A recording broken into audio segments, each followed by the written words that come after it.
নিজের সংসারের কাজ করলে না কখনো বিরক্ত লাগে না। যখন কেউ একজন বলে সারাদিন কী করো, বাসায় রান্না বান্না করো, খাও দাও ঘুমাও।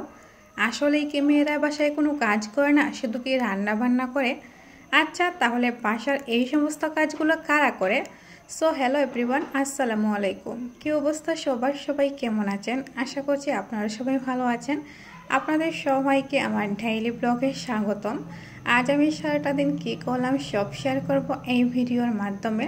সো পুরো ভিডিওটি দেখতে অবশ্যই আপনারা সবাই আমার সাথেই থাকুন। আজ সাহরির জন্য রান্না করব, প্লাস ইফতারের জন্য সবগুলো আইটেম নিজের হাতে একাই করব। আমার না আজ অনেক বেশি ইচ্ছে করতেছে ভাজা পোড়া খেতে। এখানে হচ্ছে গিয়ে মাছ ভাজি করব, আর সাথে হচ্ছে গিয়ে শাক রান্না করব, আলু দিয়ে ভাজি করব, আর আমার পছন্দের শুটকি দিয়ে ঝোল রান্না করব। মানে অনেক আইটেম রান্না করব, আর সবগুলোই কিন্তু আমার পছন্দের। আসলে সারাটা দিন অনেক কাজ করতে হয়, আর যেহেতু হচ্ছে গিয়ে এখন রমজান, আর রমজান মাসে স্পেশালি সকালবেলা তেমন একটা কাজ থাকে না।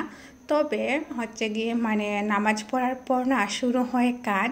তো এখানে হচ্ছে গিয়ে আলু দিয়ে ভাজিটা করে নিলাম, আর সাথে হচ্ছে দেখি আমার ভাই অনেকগুলো শাক নিয়ে আসলো। আর এই শাকটা আমার অনেক বেশি খেতে ইচ্ছে করতেছিল, তো দেখি আমার ভাইও নিয়ে আসলো। যেহেতু আমার ভাই এই শাকগুলো নিয়ে আসলো, তো ভাবলাম এই শাক দিয়ে ভাজি করব। আর অনেক টাটকা শাক, আর টাটকা শাক দেখেই তো আমার অনেক বেশি ভালো লাগতেছিল। সকালে ঘুম থেকে ওঠার পর এই যে শুরু হয় কাজ, তো ঘুম থেকে উঠতে তো প্রায় 12টা বেজে যায়। আর কোনো দিন হচ্ছে কি 11টা বাজে। যেহেতু আমার বেবি আছে, ও যদি সেহেজ টাইমে ওঠে তো ও উঠে হচ্ছে কি 11টা প্লাস 10টার দিকে। যদি ও মানে সেহেজ টাইমে না উঠে, ও কিন্তু সকালবেলায় উঠে যায়, আর আমাকেও না আমার বেবির সাথে উঠতে হয়। যাই হোক, আজ আমার বেবি হচ্ছে গিয়ে মানে ঘুম থেকে উঠতে লেট করেছে, যার কারণে আজ আমি অনেকটা ঘুমাতে পারলাম। সো এখানে হচ্ছে গিয়ে আমি মাছটাও ফ্রাই করে নিলাম। আর মাছ ফ্রাই কিন্তু মানে সেহের টাইমে খেতে অনেক বেশি ভালো লাগে। আর যেহেতু মানে অন্যান্য তরকারি খেতে তেমন একটা ইচ্ছে করতেছিল না, তো আমি এইগুলোই না আজ মানে সেহের জন্য অনেক বেশি প্রিপেয়ার করলাম। আমাদের মানে পরিবারের সবাইকে বললাম যে অনেকগুলোই আমি রান্না করবো, তোমাদের কীরকম পছন্দ। আসলে আমার পরিবারের সবার কিন্তু আমার চাহিদাকে অনেক বেশি প্রায়োরিটি দেন। মানে আমি যে খাবারগুলো খেতে পছন্দ করি, ওরা কিন্তু ঠিক সেই রকম খাবারগুলো খেতে অনেক বেশি মানে পছন্দ করে।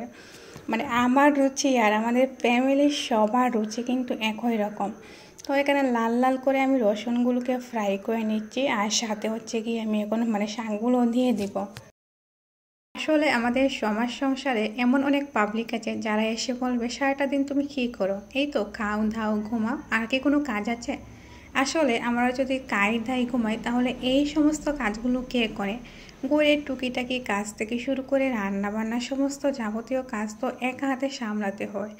সো গাইস দেখেন, আমি কিন্তু মানে ভাজিটা করে নিলাম, আর এখন হচ্ছে গিয়ে মানে রান্না করবো হচ্ছে গিয়ে শোল মাছের শুটকি দিয়ে মানে মজার একটা রেসিপি।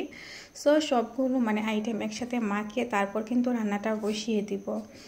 আর আজ হচ্ছে গিয়ে যেহেতু আমার স্পেশাল তরকারিগুলো রান্না হচ্ছে, তো ভাবলাম আপনাদের সাথে শেয়ার করি, কারণ আপনাদের সাথে সব কিছু শেয়ার না করলে না আমার একদম ভাল লাগে না। যেহেতু প্রতিদিন ভিডিও আপলোড করি, আর ভিডিও আপলোড করার জন্য আপনাদের সাথে না অনেক বেশি মানে মায়া লাগে।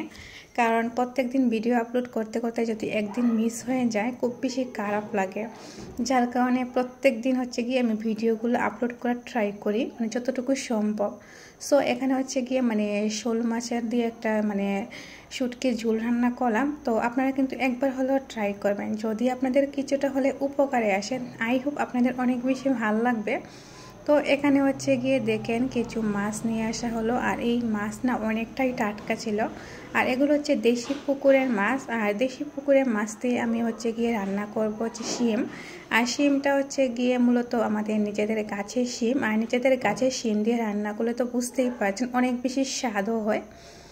তো সেহরির জন্য কিন্তু ওই খাবারগুলোই বেস্ট আমার কাছে মনে হচ্ছিল, আর আমার সব পছন্দের খাবার। আমি কিন্তু সবগুলো কাজ এইভাবেই মেনটেন করে নেই। আর দেখবেন সারাটা দিন কিন্তু কাজ করার দরকার পড়ে না।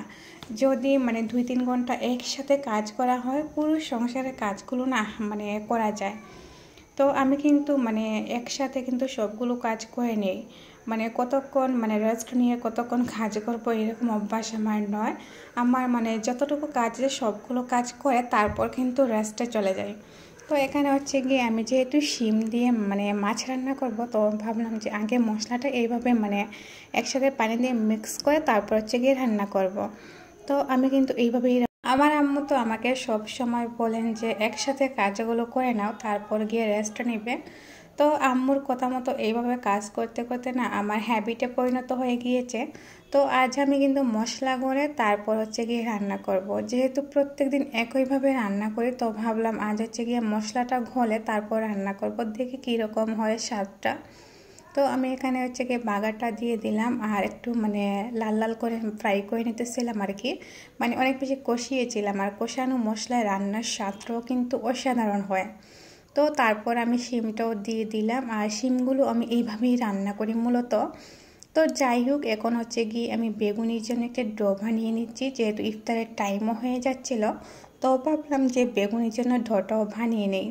তো বেগুনিটা এইভাবেই আমরা করি, মানে আগে ডো বানিয়ে দেন হচ্ছে গিয়ে মানে বেগুনিটা করি আর কি। তো আমার ডো বানানো হয়ে গেল, এখন হচ্ছে গিয়ে বেগুনিটা করে নিচ্ছে। আর যেহেতু আমার বোন বেগুনি করে আজ আমি করতেছিলাম, দেখেন গাইস কীরকম হয়েছে, আমার না একদম ভালো লাগেনি, মানে বেগুনিটা একদম ভালো হয়নি খেতে। তো আমি এইগুলো করতে তেমন একটা দক্ষ না, আমার বোন যেহেতু প্রত্যেক দিন করে, তো আজ আমার ভালো হলো না আর কি। তবে যাই হোক, এই দিকে দেখেন মানে শরবতটা আমি রেডি করে নিলাম, আর সাথে ইফতারটাও রেডি করে নিলাম। আর আজ তো মানে খিচুড়ি ছিল ইফতারের আইটেমে। তো খিচুড়ি খেলে অনেক বেশি তরল খাবার, তো তারপর কিন্তু মানে ইফতার করার পর অনেক বেশি শান্তি লাগে। তো আজকের মতো এখানেই বিদায় নিচ্ছি, সবাই ভালো থাকবেন, সুস্থ থাকবেন, আল্লাহ হাফেজ।